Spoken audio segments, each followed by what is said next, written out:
মুন্সিগঞ্জে ব্যবসায়ীকে কুপিয়ে হত্যা, লক্ষ্মীপুরের শিক্ষার্থী মৃত্যুর প্রতিবাদে বিক্ষোভ, লালমনিরহাটে নন্দিনী খুনের বিচার নিশ্চিতের আশ্বাস ত্রাণমন্ত্রীর।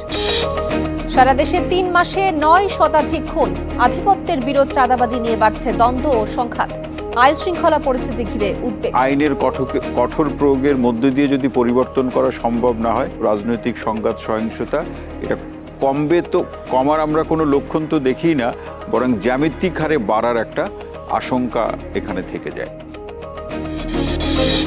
ক্ষোভে ফুঁসছেন সাবেক আইজিপি বেনজিরের দৌরাত্ম্যে জমি হারানো মানুষ, দেশে ফিরিয়ে বিচার শেষে ক্ষতিপূরণ দাবি। গাজীপুরে পোশাক কারখানার পানি খেয়ে ২ শতাধিক শ্রমিক অসুস্থ, হাসপাতালে ভর্তি, নমুনা সংগ্রহ করে পাঠানো হয়েছে ঢাকায়।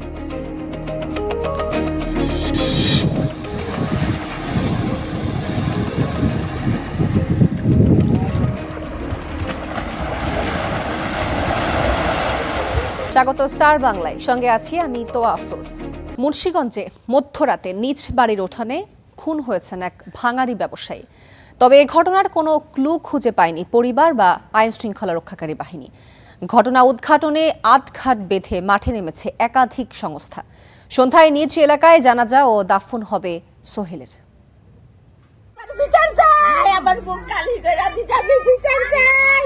মুন্সিগঞ্জের লৌহজংয়ের কালুরগাঁও এলাকা। বুধবার মধ্যরাতে নিজ বাড়ির উঠানে পাওয়া যায় ভাঙাড়ি ব্যবসায়ী সোহেল মুন্সির রক্তাক্ত মরদেহ। পোড়ানো হয় মোটরসাইকেল। মাসখানেক আগেই সোহেলের ঘরে জন্ম নিয়েছে সন্তান। বাবাহারা হলো শিশুটি, আর স্ত্রী স্বামীহারা, দিশেহারা পরিবারের বাকি সদস্যরাও। দুপুরে মুন্সিগঞ্জ জেনারেল হাসপাতালে ময়না তদন্ত শেষে মরদেহ হস্তান্তর করা হয়। ছেলে এতিম হয়ে গেছে, এখন ওরে কে খাওয়াবো, কে পড়াইবো, আমাদেরকে কে দেখবো? আমার তো আর কেউই নাই গা, আমার হাজবেন্ডের কোনো ভাই বোন কেউই নাই গা, আমগরে কে দেখবো? দেখার মতন আমার কোনো মানুষ নাই গা। আমার বাইরে আমার বাড়ির ভিতরে ঢুকে মেরা গেছে, কাউকে যেন অন্য কারোর যেন এই ক্ষতি হবে না তার কোনো গ্যারান্টি কেউ দিতে পারবে না। পুলিশ প্রশাসন সবার কাছে একটি অনুরোধ, যেন সুষ্ঠু বিচার এবং খুনিকে ধরে তারা সঠিক বিচার করে। ঘটনাস্থল পরিদর্শন করেছে পুলিশ। হত্যা রহস্য উদ্ঘাটনের পাশাপাশি জড়িতদের ধরতে চলছে অভিযান। আমরা ঊর্ধ্বতন কর্মকর্তারাও আমরা এসেছি ঘটনাস্থল পরিদর্শন করে এই ঘটনা কারা ঘটিয়েছে এটা বের করার জন্য আমরা কাজ করছি। আমাদের বেশ কয়েকটি টিম গঠন করেছি এটা বের করার জন্য, এই প্রত্যেকটা টিমে আমরা কাজ করছি। সোহেল হত্যার পর থমথমে এলাকা, উদ্বেগ আতঙ্কে এলাকাবাসী। Shihab Ahmed, star news, Munshiganj. দর্শক, প্রতিবেদনে আপনারা যেমনটি দেখছিলেন যে মুন্সিগঞ্জে এক ভাঙাড়ি ব্যবসায়ী খুন হয়েছে। এ বিষয়ে আরো জানাতে যুক্ত হচ্ছেন আমাদের সহকর্মী শিহাব আহমেদ। শিহাব, হত্যাকাণ্ডের বিষয়ে কিছু জানতে পেরেছে কি এখনো পুলিশ, এবং দাফন কখন?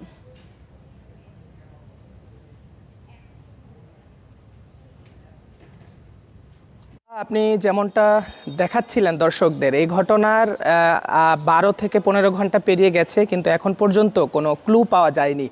সবশেষ 15 মিনিট আগে আমরা জেলা পুলিশ সুপার মোহাম্মদ মেনহাজুল আলমের সাথে কথা বলেছি। তিনি যেমনটা জানিয়েছেন, ওই বাড়ি থেকে মদ এবং মদের বোতল এবং মাদক সংশ্লিষ্ট বিভিন্ন দ্রব্যাদি তারা উদ্ধার করেছেন, এবং এই ঘটনার সাথে কোনো মাদক সংশ্লিষ্টতার বিষয় রয়েছে কিনা সে বিষয়টি তারা এর সাথে নিয়ে খতিয়ে দেখছেন।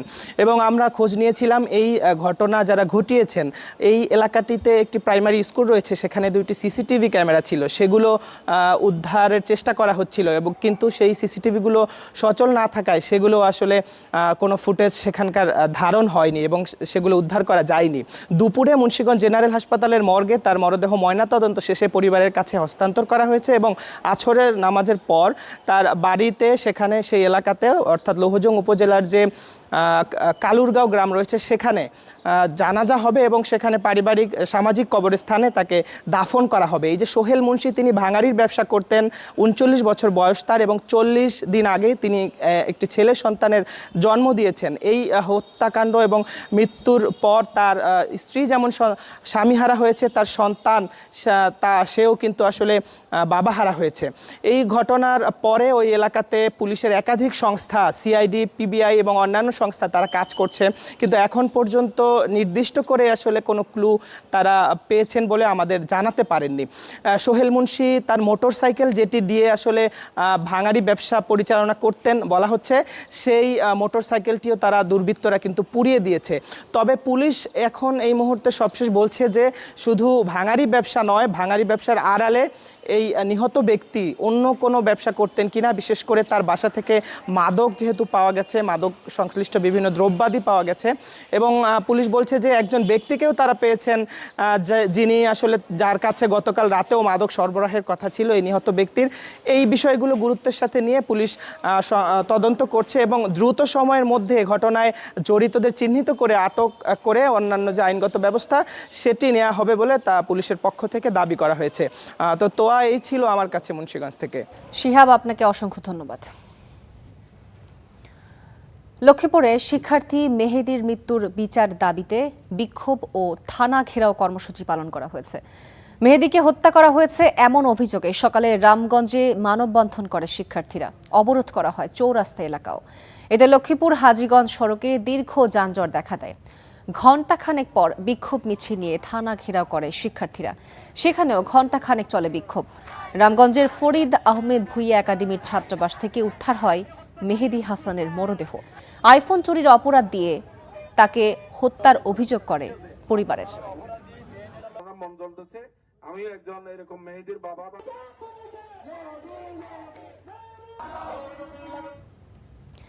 এদিকে পাবনায় দাদি নাতনি হত্যা মামলার জড়িতের ফাঁসির দাবিতে মহাসড়ক অবরোধ করে বিক্ষোভ হয়েছে। সকাল থেকে দুপুর পর্যন্ত পাবনা দাসুরিয়া মহাসড়কের কালিকাপুর বাজার এলাকায় চলে এই কর্মসূচি। এতে কয়েকটি গ্রামের নারী পুরুষ অংশ নেন। অবরোধের কারণে মহাসড়কের দুই পাশে দীর্ঘ যানজট সৃষ্টি হয়। ভোগান্তিতে পড়েন অসংখ্য যাত্রীরা। বিক্ষোভকারীদের অভিযোগ, প্রায় 4 মাস পার হয়ে গেলেও মামলার কোনো অগ্রগতি নেই। পরে পুলিশের আশ্বাসে অবরোধ তুলে নেন তারা।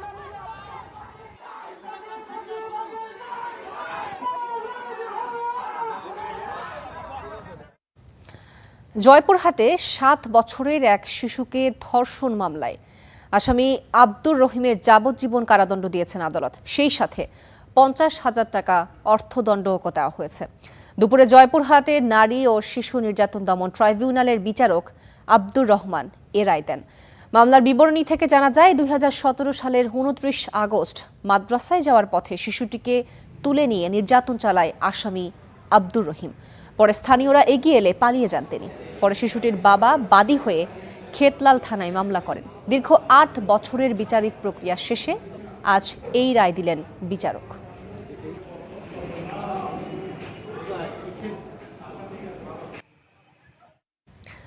লালমনিরহাটে 7 বছরের নন্দিনী হত্যার বিচার দ্রুত শেষ করার আশ্বাস দিয়েছেন দুর্যোগ ও ত্রাণমন্ত্রী আসাদুল হাবিব তুলু। সকালে আদিতমারির ফলিমারি গ্রামে নন্দিনীর পরিবারের সাথে সাক্ষাৎ করেন তিনি। জানান সমবেদনা, দেন আর্থিক সহযোগিতাও। এ সময় মন্ত্রী আশ্বাস দেন, নন্দিনী হত্যার বিচার দ্রুত সময়ে শেষ করা হবে। মঙ্গলবার ক্ষেত থেকে উদ্ধার করা হয় শিশুটির মরদেহ। তাকে ধর্ষণের পর হত্যার অভিযোগ পরিবারের। এরই জেরে অভিযুক্তের বাড়িতে হামলা চালায় ক্ষুব্ধ জনতা।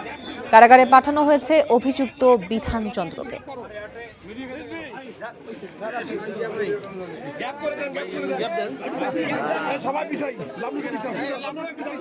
আমরা সরকারের পক্ষ থেকে সব রকম এখানে ডিসি সাহেব আছে, এসপি সাহেব আছে, আইন শৃঙ্খলা বাহিনীর লোক আছে।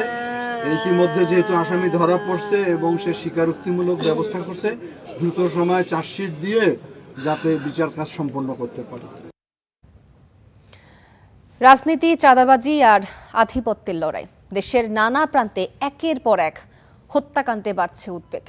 3 মাসে খুন 915টি। প্রকাশ্যে গুলি, সন্ত্রাসী হামলায় প্রশ্ন উঠেছে আইন শৃঙ্খলা পরিস্থিতি নিয়ে। বিশেষজ্ঞরা এ বিষয়ে বলছেন, এসব সংঘাতের পেছনে আদর্শিক দ্বন্দ্বের চেয়ে বেশি কাজ করছে অর্থনৈতিক স্বার্থ ও ক্ষমতার প্রতিযোগিতা। এ বিষয়ে পুলিশ বলছে, অপরাধপ্রবণ এলাকা চিহ্নিত করে প্রয়োজনীয় ব্যবস্থা নেওয়া হচ্ছে। বিস্তারিত সাব্বির আহমেদের রিপোর্টে। দিনে দুপুরে শত শত মানুষের সামনে গুলি করে হত্যা করা হয় চট্টগ্রামের রাউজানের পাহাড়তলীর বাসিন্দা ও রাঙ্গুনিয়া উপজেলা যুবদলের সিনিয়র যুগ্ম আহ্বায়ক মাকসুদুল হক চৌধুরীকে। এর একদিন আগেই খুলনার লবণচড়ায় নিজ বাড়ির সামনে গুলিতে খুন হন বিএনপি নেতা রফিকুল ইসলাম। একই দিনে রাজধানীর পশ্চিম রামপুরায় সন্ত্রাসীদের গুলিতে আহত হন তালিকাভুক্ত শীর্ষ সন্ত্রাসী ইয়াসিন খান পলাশ। আর ৮ জুন মৌচাকে আধিপত্য বিস্তার ও চাঁদাবাজির বিরুদ্ধে খুন হন সাবেক স্বেচ্ছাসেবক দল নেতা বিল্লাল হোসেন।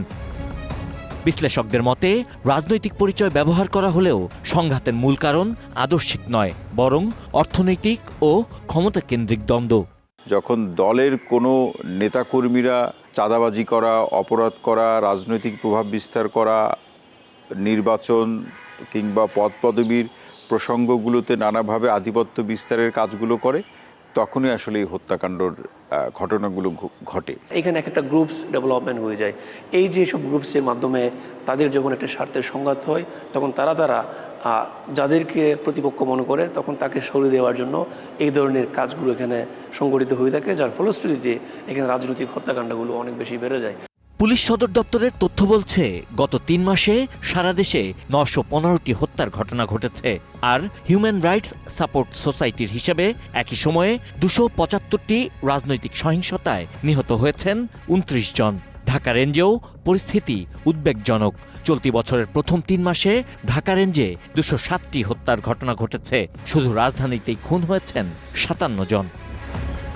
বিশেষজ্ঞদের শঙ্কা, দ্রুত ব্যবস্থা নেওয়া না হলে সহিংসতা আরও বাড়তে পারে। দলীয় পদক্ষেপ এবং আইনের কঠোর প্রয়োগের মধ্য দিয়ে যদি পরিবর্তন করা সম্ভব না হয়, তাহলে এই হত্যাকাণ্ড, রাজনৈতিক হত্যাকাণ্ড, রাজনৈতিক সংঘাত, সহিংসতা এটা কমার আমরা কোনো লক্ষণ তো দেখি না, বরং জ্যামিতিক হারে বাড়ার একটা আশঙ্কা এখানে থেকে যায়। এই সমস্ত রাজনৈতিক হত্যাকাণ্ডের ক্ষেত্রে, রাজনৈতিক অপরাধের ক্ষেত্রে সবসময় রুলিং পার্টিতে যারা থাকেন তাদেরকে এগিয়ে আসতে হবে, কারণ সবচেয়ে বড় প্রিভেন্টিভ যে মেজারমেন্ট সেটা তাদের হাতেই থাকে। অপরাধ কমাতে শুধু নজরদারি বাড়ানো হয়নি, বিশেষ অভিযানও চলছে বলছে পুলিশ। সবগুলো থানার উপরেই সমান গুরুত্ব দিচ্ছি, কিন্তু আমাদের যে অপরাধ, সে অপরাধের প্রকারভেদে কখনো কোনো থানায় আমাদের বেশি মনোযোগ দিতে হয়, আবার কখনো কোনো থানায় আমরা হয়তো কম মনোযোগ দিতে হয়। অপরাধপ্রবণ এলাকা চিহ্নিত করে প্রয়োজনীয় ব্যবস্থা নেওয়া হচ্ছে বলেও জানিয়েছে আইনশৃঙ্খলা বাহিনী। Sabbir Ahmed, star news, Dhaka. BNP July সনদ সমর্থন করলেও গণভোটের রায় মেনে নিচ্ছে না বলে অভিযোগ করেছেন জামায়াত ইসলামী সেক্রেটারি জেনারেল মিয়া গোলাম পরোয়ার। খুলনায় আগামী ২০ জুন ১১ দলীয় ঐক্যের বিভাগীয় সমাবেশ উপলক্ষে প্রেস ব্রিফিং করেন তিনি। এ সময় গোলাম পরোয়ার অভিযোগ করেন, দুর্নীতি লুটপাটের কারণে বিএনপির সবার আগে বাংলাদেশ স্লোগানটি এখন সবার আগে বিএনপিতে পরিণত হয়েছে। গণভোটের রায় বাস্তবায়নে প্রয়োজনে আবারও রাজপথে নামার হুঁশিয়ারি দেন তিনি। এই পর্যন্ত বিএনপি সহ সবাই আমরা একমত। আরেকটা আছে খুলনা, সেই গণভোটের ব্যালটে যে 4টি প্রশ্ন ছিল, উইদাউট নোট অফ ডিসেন্ট, কোন নোট অফ ডিসেন্ট ছাড়াই গণভোটে 70% মানুষ ভোট দিয়েছে। অর্থাৎ বিএনপির নোট অফ ডিসেন্ট, জুলাই সনদে যে 10-12টা পয়েন্ট ওনারা দিয়েছিলেন, 12ই ফেব্রুয়ারির গণভোটে 70% ভোটার ভোট দিয়ে বিএনপির নোট অফ ডিসেন্টকে খারিজ করে দিয়েছে। কুড়িগ্রামের রৌমারী সীমান্তের শূন্যরেখায় এখনও আটকে আছেন 5 জন। গত 14 জুন গয়টার পাড়ায় 6 এবং ভন্দুরচরে 3 জনকে বাংলাদেশে ঠেলে দেওয়ার চেষ্টা করে বিএসএফ। তারপর থেকেই শূন্যরেখায় অবস্থান তাদের মধ্যে নারী, শিশু সহ 4 জনকে সরিয়ে নেওয়া হয়েছে বলে দাবি স্থানীয়দের। তবে এ বিষয়ে কিছু জানায়নি বিজিবি। সীমান্ত এলাকায় নজরদারি জোরদার আছে, টহল দিচ্ছে বর্ডার গার্ড বাংলাদেশ।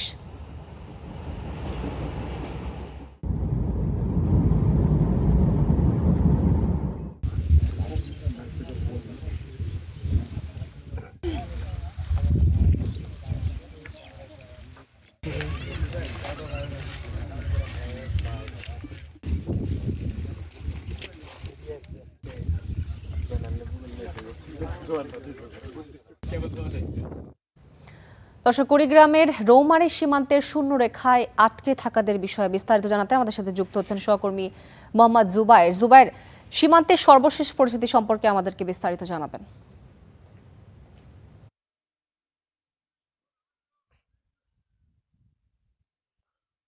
জানিয়ে রাখি যে কিছুটা অস্বস্তি কমলেও পুরোপুরি স্বস্তি নামেনি, কিন্তু কুড়িগ্রামের রৌমারীর যে গয়টারপাড়া সীমান্ত রয়েছে ঠিক সেখানে রৌমারী উপজেলার শৈলমারী ইউনিয়নের যে গয়টারপাড়া সীমান্ত, এখানে গত 14ই জুন রবিবার সকাল থেকে কিন্তু উত্তেজনা চলছে।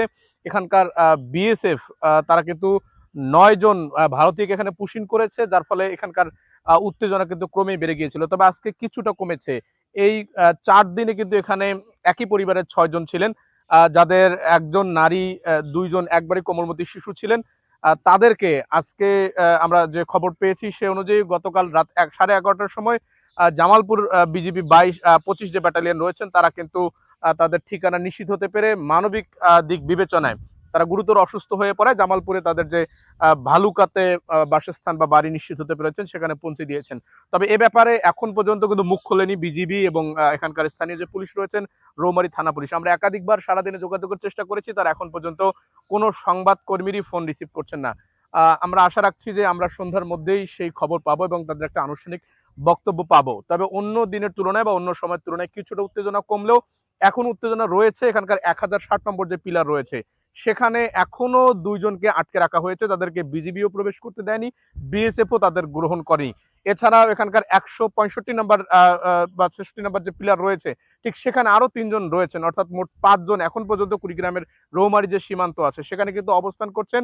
বিজিবি কড়া পাহারায় রয়েছেন। বিজিবির যে স্পষ্ট বক্তব্য, তারা যেমনটি সাফ জানিয়ে দিয়েছেন যে এখানে বেআইনি প্রক্রিয়া বা বেআইনি পদ্ধতিতে বা বেআইনি পথে কাউকেই তারা কোনোভাবেই গ্রহণ করবেন না।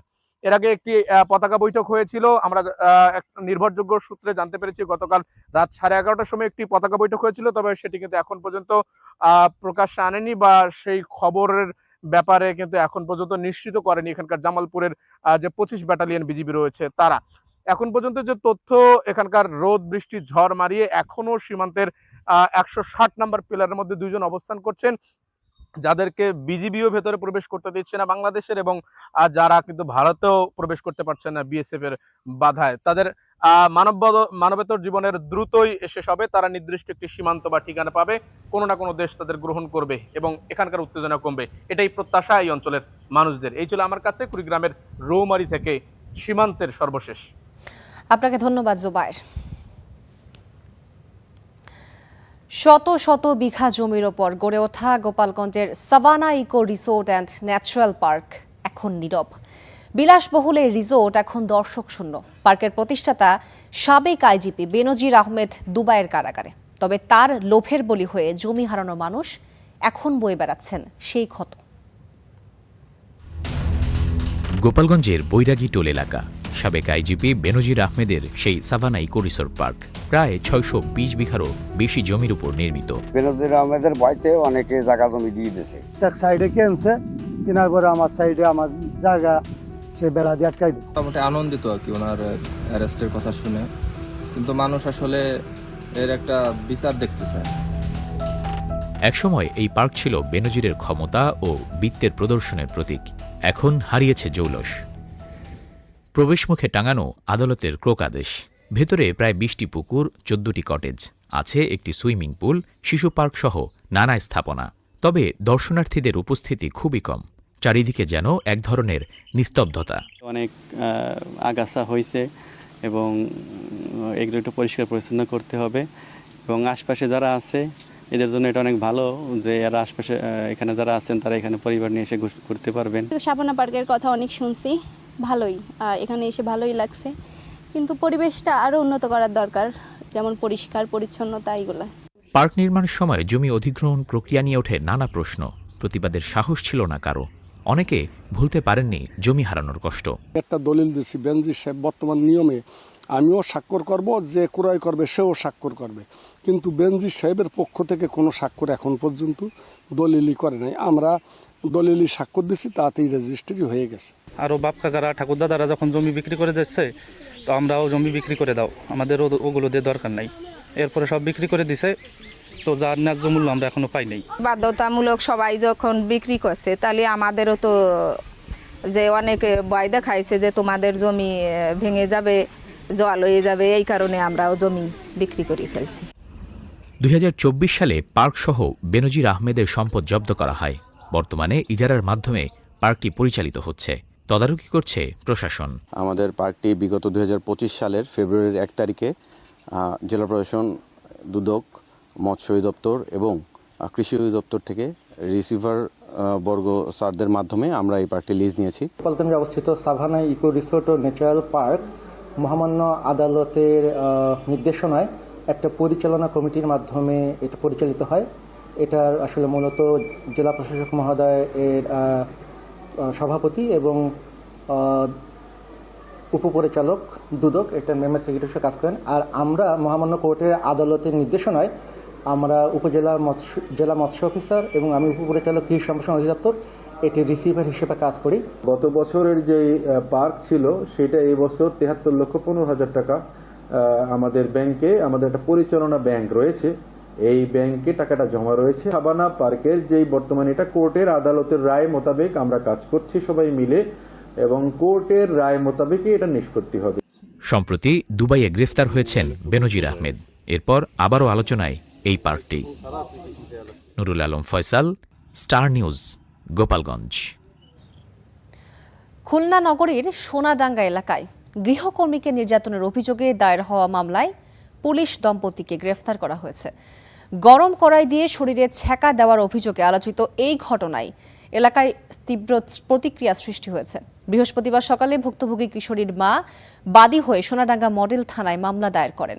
মামলার পর একই থানায় কর্মরত এএসআই সঞ্জয় মিত্র ও তার স্ত্রী এএসআই পপি মিত্রকে গ্রেফতার দেখানো হয়। নির্যাতনের শিকার গৃহকর্মী বর্তমানে খুলনা মেডিকেল কলেজ হাসপাতালে চিকিৎসাধীন রয়েছেন।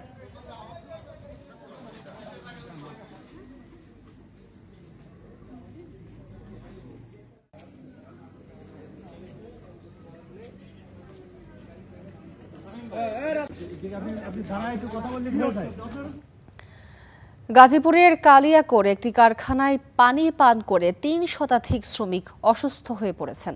সবাইকে ভর্তি করা হয়েছে হাসপাতালে। কারখানার পানি সংগ্রহ করে পরীক্ষার জন্য ঢাকায় পাঠানো হয়েছে। ছুটি ঘোষণা করা হয়েছে ড্রেসম্যান গার্মেন্টস কারখানা। একে একে হাসপাতালে আসছে শ্রমিক, শয্যা ছাড়িয়ে মেঝেতেও চলছে চিকিৎসা। কালিয়াকৈরের ড্রেসম্যান গার্মেন্টস কারখানার 3 শতাধিক শ্রমিক হঠাৎ অসুস্থ। তাদের দাবি সকালে কারখানার পানি পান করেন তারা। এরপর প্রথমে 4 তলার শ্রমিকরা অসুস্থ হন, পরে বাকিরা। পানি খাওয়ার পর থেকে বমি আর এই যে শরীর খারাপ হওয়া শুরু হয়েছে। পানি পিপাসা লাগছিল, পানি এনে খাইছিলাম, তারপরে কি হয়েছে আর কিছু খেতে পারিনি। পানি খাওয়ার পরে থেকে এই অবস্থা হয়েছে, পরে বমি আর পেট ব্যথা আর কিছু না। এরপর অসুস্থ শ্রমিকদের কালিয়াকৈর উপজেলা স্বাস্থ্য complex Tajuddin Ahmed medical college সহ বিভিন্ন হাসপাতালে ভর্তি করা হয়। সব রোগীকে প্রাথমিক চিকিৎসা দিয়েছি এবং সমস্ত ওষুধ হাসপাতাল থেকে আমরা সাপ্লাই দিয়েছি এবং এর মধ্যে 6 জন রোগী একটু অবস্থা একটু অবনতি হওয়ার পরে আমরা উন্নত জায়গায় রেফার করেছি। ইউএনও জানিয়েছেন কারখানার পানি সংগ্রহ করে পরীক্ষার জন্য ঢাকায় পাঠানো হয়েছে। কারখানা কর্তৃপক্ষের কোনো গাফিলতি থাকলে ব্যবস্থা নেওয়া হবে। আমরা যতটুকু খবর পেয়েছি তা হচ্ছে পানি খেয়ে অসুস্থ হয়েছে। পানি পরীক্ষা করে আসার পর বোঝা যাবে কি আসলে পানিতে কি ছিল, তারপর আমরা প্রয়োজনীয় বিধি মোতাবেক ব্যবস্থা গ্রহণ করব। এই ঘটনার পর কারখানা ছুটি ঘোষণা করা হয়েছে। Desk report, star news. এখন থেকে এসএসসি, এইচএসসি ও সমমান পরীক্ষাগুলোতে সব বোর্ডে অভিন্ন প্রশ্নপত্রে পরীক্ষা অনুষ্ঠিত হবে বলে জানিয়েছেন শিক্ষামন্ত্রী আনাম এহসানুল হক মিলন। বৃহস্পতিবার সচিবালয়ে সাংবাদিকদের তিনি কথা বলেন। এ সময় শিক্ষামন্ত্রী বলেন, শিক্ষা প্রতিষ্ঠানে গানের শিক্ষক নিয়োগ দেওয়া হবে না মন্ত্রিসভার বৈঠকে এমন কোনো সিদ্ধান্ত হয়নি। এদিকে প্রাথমিক ও গণশিক্ষা প্রতিমন্ত্রী ববি হাজ্জাজ বলেন, আগামী 20 জুন প্রাথমিক বিদ্যালয় গোল্ড কাপ ফুটবল টুর্নামেন্টের ফাইনাল খেলা অনুষ্ঠিত হবে ঢাকার আর্মি স্টেডিয়ামে। ওই দিন প্রধানমন্ত্রী তারেক রহমান টুর্নামেন্টের উদ্বোধন করবেন।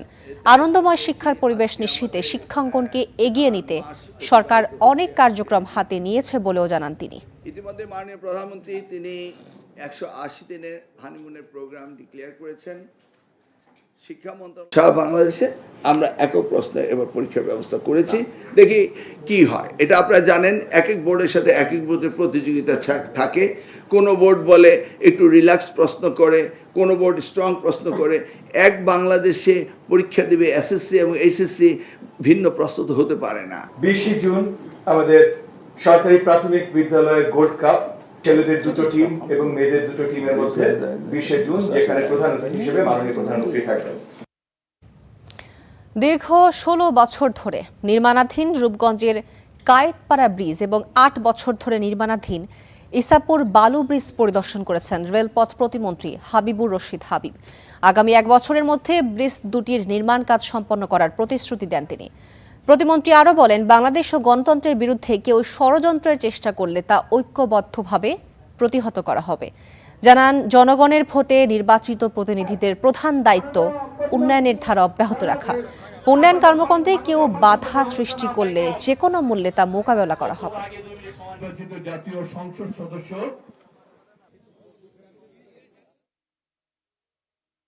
আমরা উন্নয়নে বিশ্বাস করি, আমরা জনগণের ক্ষমতায় বিশ্বাস করি, আমরা গণতান্ত্রিক বাংলাদেশে বিশ্বাস করি। আমরা আগামীর প্রজন্মের বাংলাদেশকে গড়ে তুলতে চাই। বাংলাদেশকে নিয়ে, যে গণতন্ত্রকে নিয়ে এই এলাকার উন্নয়নকে কেউ যদি বাধাগ্রস্ত করতে চায়, সেখানে আমরা ঐক্যবদ্ধ থাকব, আমাদের স্বার্থেই, দেশের স্বার্থেই।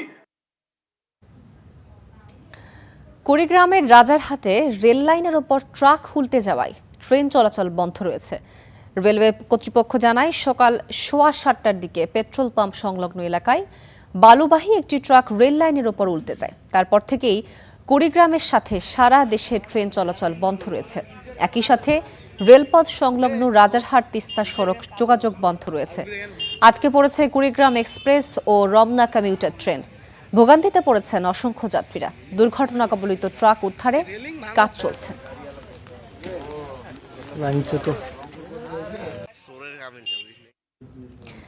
রাজশাহী নগরীর ফুটপাত দখলমুক্ত করতে প্রায় 70টি অবৈধ স্থাপনা উচ্ছেদ করা হয়েছে। সিটি কর্পোরেশন ও জেলা প্রশাসনের যৌথ উদ্যোগে চলে এই অভিযান।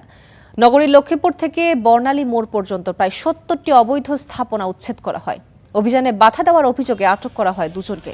এছাড়া সড়কে অবৈধভাবে পার্কিং করে যানজট সৃষ্টির অভিযোগে 3টি মোটরসাইকেল জব্দ করা হয়।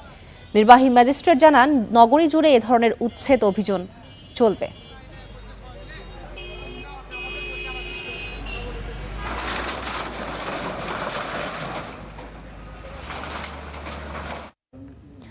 উত্তরে কুড়িগ্রাম আর দক্ষিণের সাগর মোহনার ভোলা।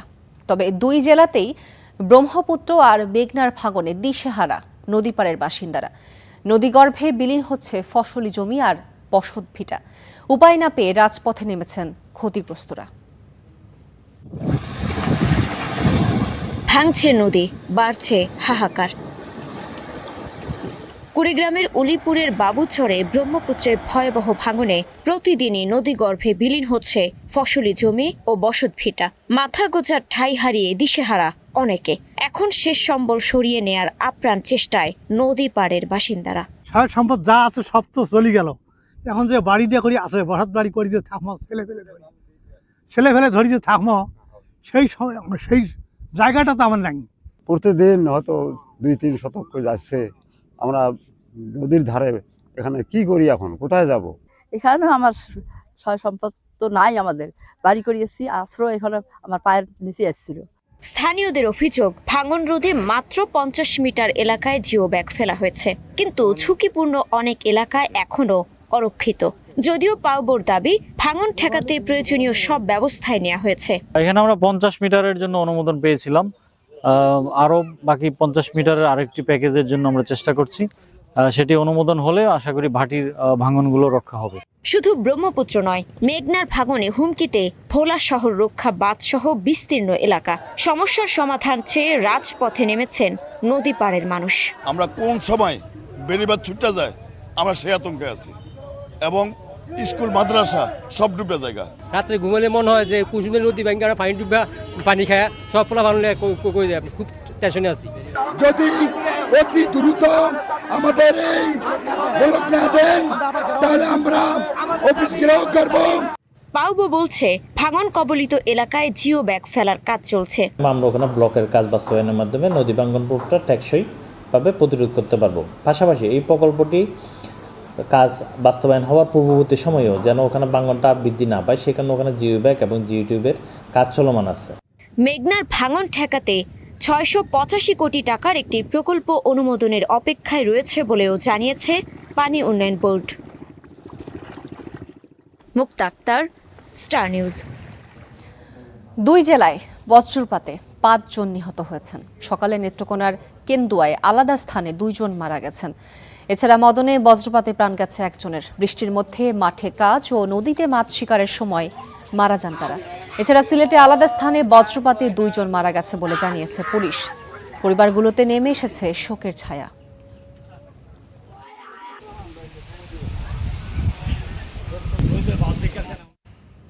সুন্দরবনে কুমির টেনে নেওয়ার আধ ঘন্টার বেশি সময় পর উদ্ধার হয়েছে সেলিনা বেগমের মরদেহ। মোংলায় জয়মনি এলাকার শেলা নদীতে মাছ শিকারের সময় তাকে টেনে নেয় কুমির। রাতেই দাফন করা হয়েছে তাকে। আধা ঘন্টারও বেশি সময় চেষ্টা, তারপরই উদ্ধার হয়েছেন কুমিরে টেনে নিয়ে যাওয়া সেলিনা বেগম। তবে শেষ পর্যন্ত বাঁচানো যায়নি তাকে। স্থানীয়রা জানান, ঘটনা বুধবার বিকেলের। মোংলার সুন্দরবন সংলগ্ন জয়মনি এলাকায় শেলা নদীতে জাল টেনে পোনা ধরছিলেন 50 ঊর্ধ্ব জেলে সেলিনা। হঠাৎ আক্রমণ করে একটি কুমির, টেনে নিয়ে যায় সেলিনাকে। বাঁচানোর চেষ্টা করেন সাথে থাকা 2 জেলে। কুমিরটিকে আঘাত করতে থাকেন তারা। এক পর্যায়ে ছাড়াতে সক্ষম হন। আমি নৌকোয় বাবা এক টান দিয়ে আমার দেশে আমি বাঁচছি, ফিরে আরো এক টান দিয়ে এনে দেশে, এটা আমি বাঁচছি। ফিরে আবার নামছে টানতে, মনে হয় 10-15 রাত গেছে। মোংলার চিলা ইউনিয়নের 9 নম্বর ওয়ার্ডের জয়মনি গ্রামের আব্দুল শেখের স্ত্রী সেলিনা বেগম। রাতেই দাফন করা হয় তাকে। বন বিভাগ জানিয়েছে, সুন্দরবনে মাছ শিকার এখনও নিষিদ্ধ। তবুও অবৈধভাবে নদীতে নেমেছিলেন সেলিনা। তাই বন বিভাগের নিয়ম অনুযায়ী ক্ষতিপূরণ পাওয়া নিয়ে তৈরি হয়েছে শঙ্কা। Desk report, star news. মৌলভীবাজারের শ্রীমঙ্গলে ফুলছড়া চা বাগানে কাল থেকে শুরু হচ্ছে 3 দিনব্যাপী হারমোনি ফেস্টিভ্যাল। সকালে সংবাদ সম্মেলনে আয়োজনের বিস্তারিত তুলে ধরেন বাংলাদেশ ট্যুরিজম বোর্ডের পরিচালক সালেহা বিনতে সিরাজ। তিনি জানান, ফেস্টিভ্যালের উদ্বোধন করবেন বেসামরিক বিমান পরিবহন ও পর্যটন মন্ত্রী আফরোজা খানম। পর্যটন শিল্পের বিকাশ, সাংস্কৃতিক বৈচিত্র্যের সংরক্ষণ এবং ক্ষুদ্র নৃগোষ্ঠীগুলোর ঐতিহ্যকে জাতীয় ও আন্তর্জাতিক পর্যায়ে তুলে ধরার লক্ষ্যে এই আয়োজন। এতে 27টি ক্ষুদ্র নৃগোষ্ঠীর প্রতিনিধিরা তাদের ঐতিহ্য ও সংস্কৃতি তুলে ধরবেন।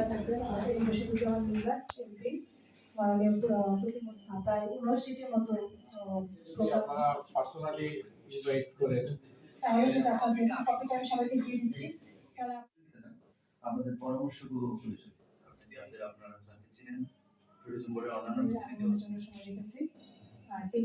প্রধানমন্ত্রী শ্রীমঙ্গলকে বেছে নেওয়া হয়েছে প্রোগ্রামটার জন্য। এটা অবশ্যই শ্রীমঙ্গল। এছাড়া থাকবে রশিদুজ্জামান মিরাজ এমপি, মাননীয় প্রতিমন্ত্রী প্রায় 79টির মতো পার্সোনালি ইনভাইট করে কপিটা আমি সবাইকে দিয়ে দিচ্ছি। আমাদের পরামর্শগুলো করেছে আপনারা জানেন টুরিজম বোর্ডের অন্যান্য হচ্ছে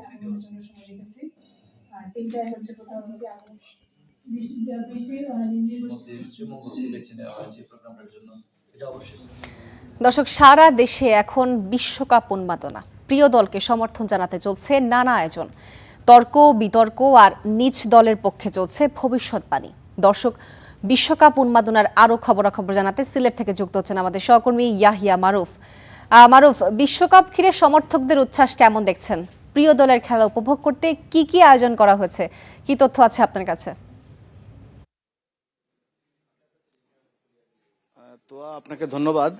আমি এই মুহূর্তে আছি সিলেটের শাহজালাল বিজ্ঞান প্রযুক্তি বিশ্ববিদ্যালয়ের সেন্ট্রাল অডিটোরিয়ামের সামনে। এখানে সারা দেশের মতো এবং সারা পৃথিবীতে যেমন এখন ফিফা ওয়ার্ল্ড কাপ 2026 নিয়ে ফুটবল প্রেমীদের মধ্যে এক ধরনের উন্মাদনা চলতেছে, সেই ছোঁয়া কিন্তু এই শাহজালাল বিশ্ববিদ্যালয়ের শিক্ষার্থীদের মধ্যেও লেগেছে। তারা এখন এই মুহূর্তে একে অপরের সাথে আর্জেন্টিনা এবং ব্রাজিল সহ বিভিন্ন দল সমর্থন করছেন এবং এই উন্মাদনার অংশ হিসাবে বিভিন্ন জনকে প্রশ্নবাণে জর্জরিত করছেন, তর্ক বিতর্ক হচ্ছে। এরকম একটি প্রেক্ষাপটে আমি আছি এখানে শাহজালাল বিজ্ঞান ও প্রযুক্তি বিশ্ববিদ্যালয়ের সেন্ট্রাল অডিটোরিয়ামের সামনে। আমার দুই পাশে বসে আছেন, আপনি দেখতে পাচ্ছেন, আর্জেন্টিনা এবং ব্রাজিলের সমর্থকরা। তাদের কাছ থেকে আসলে শুনতে চাই যে তারা আসলে কিভাবে দেখছেন এবং আমাদের সাথে এখানে যেহেতু এই খেলার এই তর্ক বিতর্কের সময় অনেক সময় শান্তি শৃঙ্খলা বিঘ্নিত ঘটে। সেই কারণে আমাদের পাশে আছেন যে শাহজালাল বিজ্ঞান ও প্রযুক্তি বিশ্ববিদ্যালয়ের প্রেস ক্লাবের সভাপতি নোমান মিয়া, তিনি এই বিষয়টি দেখবেন আশা করি। আর আমরা চলে যাচ্ছি এই দলের যারা ভক্ত রয়েছেন তাদের প্রশ্ন এবং উত্তর নেয়ার জন্য। আমার পাশেই আছেন আর্জেন্টিনার একজন ভক্ত, আপনার কাছে দিয়ে শুরু করতে চাই। আসলে কি বলবেন আপনার দল সম্পর্কে এবং আপনার অপোনেন্ট যারা আছে তাদের সম্পর্কে কি বলবেন? আচ্ছা, আমার দল সম্পর্কে এবার আর বলার মতো এখন কিছুই নাই, কারণ আমরা কালকে একটা খেলা দেখছি, সেখানে আমরা 3-0 গোলে জিতছি। আর কয়েকদিন আগে আমরা ব্রাজিলের খেলা দেখলাম, সেখানে তারা 1-1 গোলে ড্র করছে আর কি মরক্কোর সাথে। তো আমার যেটা মনে হয় যে এবার ব্রাজিল গ্রুপ পর্ব আসলে গ্রুপ পর্বে যেতে পারবে কিনা এটা আমার একটা সন্দেহ আছে। আর আমাদের এখানে আমাদের যে আর্জেন্টিনা আছে, আমাদের এইবার মেসির যে পারফরমেন্স, আমরা জানি মেসি এমন একটা প্লেয়ার যে যখন তখন যে কোনো কিছু করতে পারে। তো মেসি যদি এই খেলা ধরে রাখে এবং আমাদের উপর আল্লাহ যদি সহায় হয়, ইনশাল্লাহ আমরা এবার চ্যাম্পিয়ন হবে, এটা আমরা মনে করি আর কি। আচ্ছা, ব্রাজিলকে নিয়ে আপনার কি প্রশ্ন আছে? ব্রাজিলকে নিয়ে প্রশ্ন বলতে যে তারা তো সারা জীবন হেক্সার কথাই বলে আসছে, জন্ম থেকে শুরু করে আজ পর্যন্ত হেক্সার কথা শুনতেছি, কিন্তু হেক্সার তো পূরণ হয়নি। আমার যেটা মনে হয়, আমার তাদের কাছে প্রশ্ন যে আমরা যদি এইবার আমরা যদি 4টা পাই, 10টা কমপ্লিট করি, এরপর আমরা পেনটা যদি কমপ্লিট করি, আপনারা আর কত বছর হেক্সার কথা বলবেন? আপনাদের তো লজ্জা। ঠিক আছে, ধন্যবাদ। আমি একজন ব্রাজিল সমর্থকের কাছে শুনতে চাই, আসলে উনি বলছিলেন যে আপনাদের ফার্স্ট অফ অল কিছু কথা বলি। উনি শুরুতেই ভুল বলছেন, উনি বলছেন আমরা গ্রুপ স্টেজ খেলতে পারবো কিনা। আমরা অলরেডি গ্রুপ স্টেজে খেলতেছি। আমরা গ্রুপ স্টেজ থেকে ইনশাল্লাহ নেক্সট রাউন্ডে যাওয়ার জন্য ভালোভাবে প্রিপারেশন নিতেছি। দ্বিতীয় কথা হচ্ছে, উনি বললো হচ্ছে ওনারা জয় পাইছে, ওনারা আশাবাদী। আমরা পার্সোনালি হচ্ছে আর্জেন্টিনারে আমাদের লেভেলেই মনে করি না। আমরা ওনাদের নিয়ে কথাও বলতে চাই না। ওরা কি করবে না করবে এটা নিয়ে আমরা ভাবতেছিও না। 3 নম্বর পয়েন্ট হচ্ছে, আমরা যাদের সাথে খেলছি, মরক্কো আমাদের পজিশন নাম্বার, আমাদের ব্রাজিলের হচ্ছে 6, মরক্কো হচ্ছে 7। আর ওনারা যাদের সাথে খেলছে ওনারা হচ্ছে র্যাঙ্কিং এ 1 আছে, ওনাদের অপোনেন্ট ছিল হচ্ছে র্যাঙ্কিং এ 28 নাম্বার। সো এতটুকু বুঝ যদি একটা টিমের সাপোর্টারদের না থাকে, তাহলে আসলে আমাদের আর কিছু বলার নাই আর কি। আর্জেন্টিনার সমর্থকদেরকে নিয়ে আর্জেন্টিনাকে নিয়ে কোনো প্রশ্ন আছে আপনার? আমার প্রশ্ন হচ্ছে ওনাদের হিস্টোরি নিয়ে। আসলে ওনারা 3টা ওয়ার্ল্ড কাপ জিতছে, ওনারা প্রাউডলি বলে। এর পিছনে আসলে ব্যাকগ্রাউন্ড কি আমরা আসলে ওনাদের থেকেই শুনতে চাই। আমরা তো জানি। ধন্যবাদ আপনাকে। আপনি বলবেন যে কি ব্যাকগ্রাউন্ড আছে আপনাদের এর পিছনে? আচ্ছা, এইখানে আসলে ব্যাকগ্রাউন্ড বলতে আমি যা বোঝাতে চাচ্ছি আসলে, তো এই যে ওরা হচ্ছে যে অনেক ভালো কথা বললো। আমার আসলে ওদের এত বড় একটা ইতিহাস, হারার যে ইতিহাস, সেটা আসলে মাথায় রাখা সম্ভব না, যার কারণে আমার একটু নোট নিয়ে আসতে হয়েছে। তো আমরা তো বিগত সময় তারা হচ্ছে একটা হেক্সা মিশনে নেমেছিল। আমরা দেখেছি যে 2014-তে তারা কিন্তু হেক্সা মিশন করেছে। সেটা কি ছিল?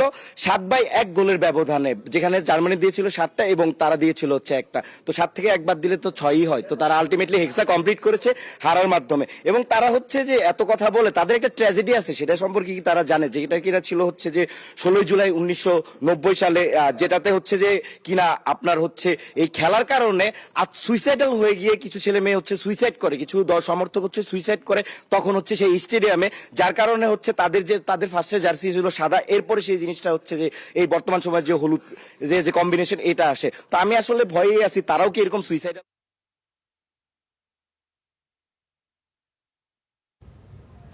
মারুফ, আপনাকে ধন্যবাদ। দর্শক, সিলেট থেকে যুক্ত ছিলেন আমাদের সহকর্মী মারুফ। দর্শক, এই ছিল স্টার বাংলা। এবার আমরা যাচ্ছি স্টার চট্টগ্রামে ফারিহা সাজদিনের কাছে।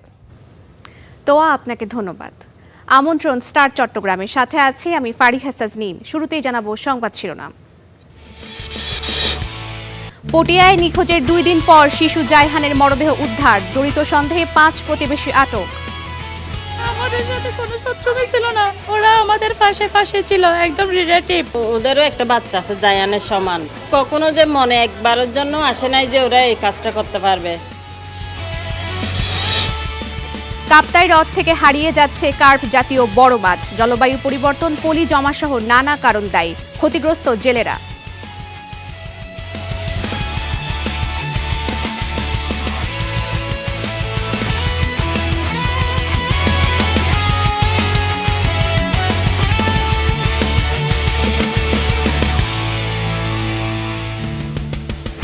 দেখছিলেন সংবাদ শিরোনাম, এবার বিস্তারিত। চট্টগ্রামের পটিয়ায় নিখোঁজের 2 দিন পর উদ্ধার হয়েছে শিশু জায়হানের মরদেহ। ভোরে বাড়ির পাশের ডোবায় মেলে মরদেহটি। পরিবারের দাবি, মুক্তিপণ না পেয়ে এই হত্যাকাণ্ড। এই ঘটনায় জড়িত সন্দেহে 5 প্রতিবেশীকে আটক করেছে পুলিশ। মাত্র 5 বছরের সন্তান জায়হান আবরারকে হারিয়ে দিশেহারা মা জোবাইদা আক্তার। শোকে স্তব্ধ স্বজন আর এলাকাবাসী। তোর আন্টি যাই তো গই দেয় খুশি হয়ে গই হাত দামা বের ভাইয়া তারা না যাব না। চট্টগ্রামের পটিয়া পৌরসভার গোবিন্দার খিল এলাকায় বাড়ি শিশুটির। নিখোঁজের 2 দিন পর ভোরে বাড়ির পাশেই ময়লার ভাগাড়ে মেলে বস্তাবন্দি মরদেহ। জানি না, আমাদের সাথে কোনো শত্রুতা ছিল না, ওরা আমাদের পাশে ছিল, একদম রিলেটিভ। এই ঘরে সব বাচ্চা ওখানে যেত, ওদেরও একটা বাচ্চা আছে জায়ানের সমান, ও এখানে আসতো। মানে কত সুন্দর, মানে আসা যাওয়া প্রতিবেশীর মতো। মানে কখনো যে মনে একবারের জন্য আসে নাই যে ওরা এই কাজটা করতে পারবে। এই ঘটনায় উদ্বেগ আতঙ্ক স্থানীয়রা। হত্যাকাণ্ডের বিচার দাবি তাদের। এলাকাবাসীর পক্ষ থেকে আমি এই নৃশংস হত্যাকাণ্ডের বিচার চাচ্ছি, ফাঁসি চাচ্ছি, যাতে এটা সুষ্ঠু তদন্ত করে বিচারের ব্যবস্থা করা হয়। সর্বস্তর জনগণ 1 মাসের ভিতরে খুনিদের সর্বোচ্চ ফাঁসিটা দাবি করতেছি, যাতে আর কোনোদিন কেউ কাউকে কোনো ছোট বাচ্চাকে নৃশংসভাবে হত্যা না করে। হত্যাকাণ্ডে জড়িত সন্দেহে 5 জনকে আটক করেছে পুলিশ। তারা সবাই প্রতিবেশী। চাচা তাদের সাথে জায়গা জমিনে পূর্ব একটা বিরোধ ছিল এবং তাকে ফাঁসানোর জন্য মূলত তাকে মারা হয়েছে। টাকা লেনদেনের কোনো বিষয়ে তিনি একটা দাবি করছে, এটা একটা মানে আইওয়াস, মানে এটাকে ডাইভার্ট করার জন্য, মানে মূলত যে মূল ঘটনাটা ডাইভার্ট করার জন্য এটা করছে। আগামী সেনাবাহিনী হবে প্রযুক্তিগতভাবে যুগোপযোগী ও আধুনিক। আগামীর যে কোনো ধরনের চ্যালেঞ্জ মোকাবেলায় প্রস্তুত এই বাহিনী। আজ সকালে বাংলাদেশ মিলিটারি একাডেমিতে প্রধান অতিথির বক্তব্যে এসব কথা জানান বাংলাদেশ সেনাবাহিনী প্রধান। সুশৃঙ্খল কুচকাওয়াজে দীপ্ত পায়ে এগিয়ে চলা, মনে দৃঢ় প্রত্যয়, দেশের প্রয়োজনে নিজেকে উৎসর্গ করার শপথ। চট্টগ্রামের ভাটিয়ারীতে বাংলাদেশ মিলিটারি একাডেমির 90তম রাষ্ট্রপতি কুচকাওয়াজে প্রধান অতিথি হিসেবে প্যারেডের অভিবাদন গ্রহণ করেন সেনাপ্রধান জেনারেল ওয়াকারুজ্জামান। এ সময় নবীন অফিসারদের দক্ষ ও চৌকস হিসেবে গড়ে তোলার পরামর্শ দিয়ে সেনাপ্রধান বলেন, পরিবর্তিত বিশ্বের সাথে তাল মিলিয়ে সেনাবাহিনীকে আধুনিক ও যুগোপযোগী করতে তথ্য প্রযুক্তি ও আধুনিক সমরাস্ত্রে সজ্জিত করা হচ্ছে। বাহিনীর সদস্যদেরও অর্জন করতে হবে বৈশ্বিক যোগ্যতা। আমি বিশ্বাস করি, প্রিয় মাতৃভূমির স্বাধীনতা ও সার্বভৌমত্ব অক্ষুণ্ণ রাখার প্রত্যয়ে আধুনিক যুদ্ধক্ষেত্রে চ্যালেঞ্জ মোকাবেলায় দক্ষ ও যোগ্য নেতৃত্ব তৈরিতে দ্বিতীয় বাংলাদেশ একাডেমির গুরুত্বপূর্ণ ভূমিকা রাখবে। এ সময় দেশের স্বাধীনতা রক্ষায় দক্ষতার পাশাপাশি দেশপ্রেমিক সেনাবাহিনী প্রয়োজন বলে মন্তব্য করেন সেনাপ্রধান। তোমরা ভুলে যাবে না, তোমাদেরকে গড়ে তুলতে দেশের খেটে খাওয়া মানুষের অনেক অবদান রয়েছে। মনে রাখবে, সামরিক জীবনে ধর্মীয় মূল্যবোধের চর্চা ও ধর্মীয় অনুশাসন মেনে চলার গুরুত্ব অপরিসীম, যার মাধ্যমে একজন সেনা সদস্য কর্মক্ষেত্রে নিজেকে আদর্শবান, মর্যাদাবান ও উন্নত চরিত্রের অধিকারী হিসাবে গড়ে তুলবে।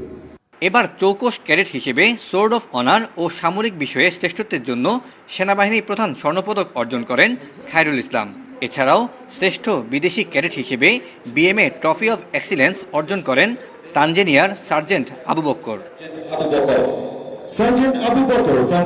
আমার বাবাও সিনিয়র টাইগার্সের সদস্য ছিলেন, উনি কমান্ড করেছেন সিনিয়র টাইগার্স।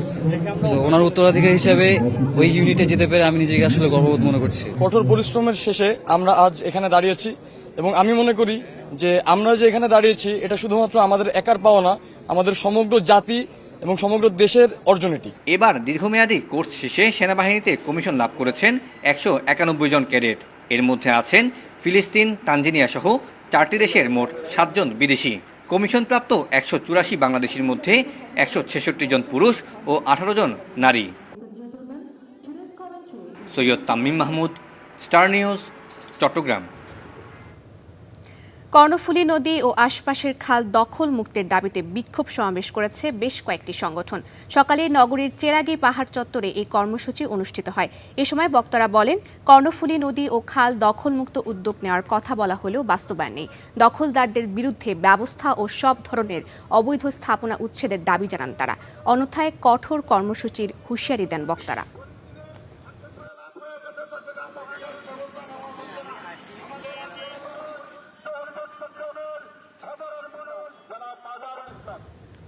সময়ের সাথে কাপ্তাই হ্রদ থেকে হারিয়ে যাচ্ছে কার্প জাতীয় বড় মাছ।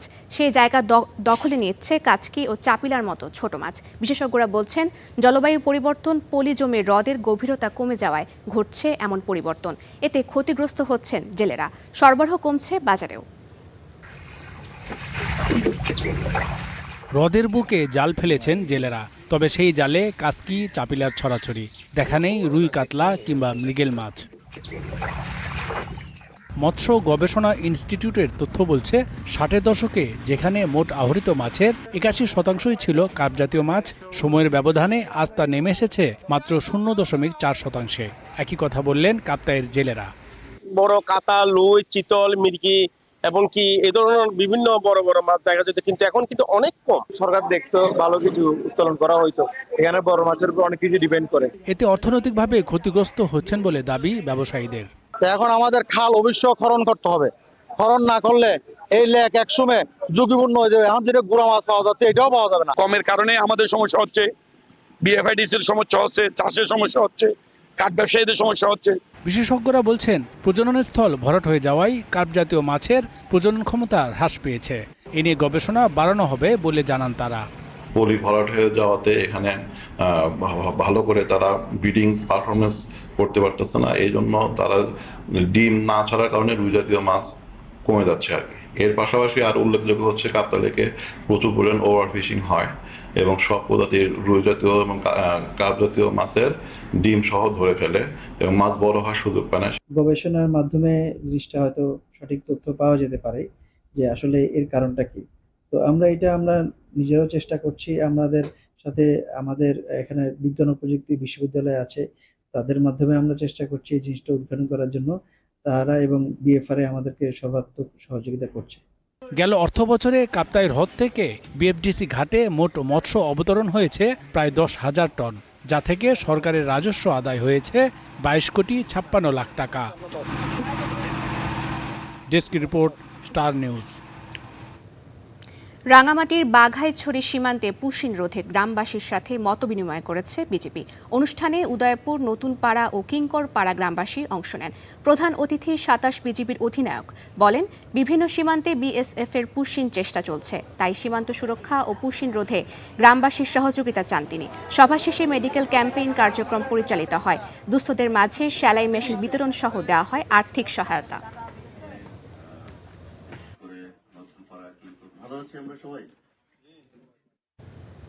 এই ছিল স্টার চট্টগ্রামে। এতক্ষণ সঙ্গে থাকার জন্য ধন্যবাদ।